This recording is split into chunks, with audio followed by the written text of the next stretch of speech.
মই এতিয়া বৰ্তমান সৰিয়হ খেতি 50 বিঘা আছে আৰু মই সময় পালে আহি মেলি মানে মই চাকৰিও কৰোঁ ধৰ অসম একাদশ আৰক্ষী বাহিনী 11 APBN দেৰগাঁও ধৰ মই সময় পাওঁ ওচৰতে আছোঁ কাৰণে সময় পালে কেতিয়াবা আহোঁ আৰু খেতি মানে আগৰ পৰা কৰি ভাল পাওঁ সেইটো কাৰণে মই কৰি আছোঁ আৰু সময় যেতিয়া অপেক্ষা পাওঁ তেতিয়া আহি মানে মানুহ লগাওঁ খেতি কৰোঁ আৰু চোৱা চিতাটো দেউতাই মায়ে কৰি থাকে আৰু ময়ো মাজে মাজে আহোঁ কেতিয়াবা আহি এনেকৈ চাই মেলি বৰ্তমান মই এতিয়া সৰিয়হ মোৰ 50 বিঘা আছে মই বৰ্তমান কৰি আছোঁ আৰু কেনেকুৱা হৈছে বা সৰিয়হ খেতিটো কেনেকুৱা সৰিয়হ এইবাৰ ধুনীয়া হৈছে কাৰণ যোৱা বছৰ কৰিছিলোঁ যোৱা বছৰ মই 100 বিঘা কৰিছোঁ 100 বিঘা কৰিছিলোঁ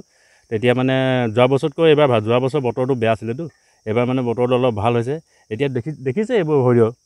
একদম ধুনীয়া ভাল লাগিছে এইবাৰ মানে খেতি কৰিয়ে ভাল লাগিছে আৰু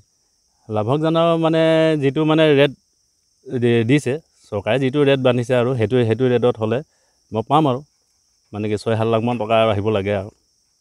মানে খেতি কৰিও আচলতে নিবনুৱাসকল আচলতে স্বাৱলম্বী হ'ব পাৰে আপুনি যিহেতু এগৰাকী মানে চাকৰিয়াল তথাপি নিবনুৱাসকলৰ কাৰণে খেতিৰ কাৰণে আপুনি কি ক'ব মই তেখেতলোকক অনুৰোধ জনাইছোঁ গতিকে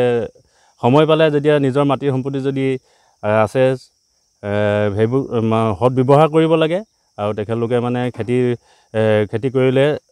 ধুনীয়াকৈ চাকৰি কৰক নকৰক বুলি কথা নহয় ধুনীয়াকৈ এটা পৰিয়াল ধুনীয়াকৈ চলিব পাৰিব আৰু তাৰ লগতে আৰু 2-3-4জন মানুহ উপকৃত হ'ব পাৰিব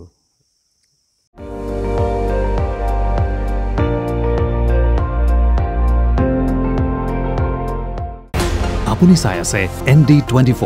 সৰ্বশ্ৰেষ্ঠ নহয় সৰ্বোত্তমৰ দৌৰ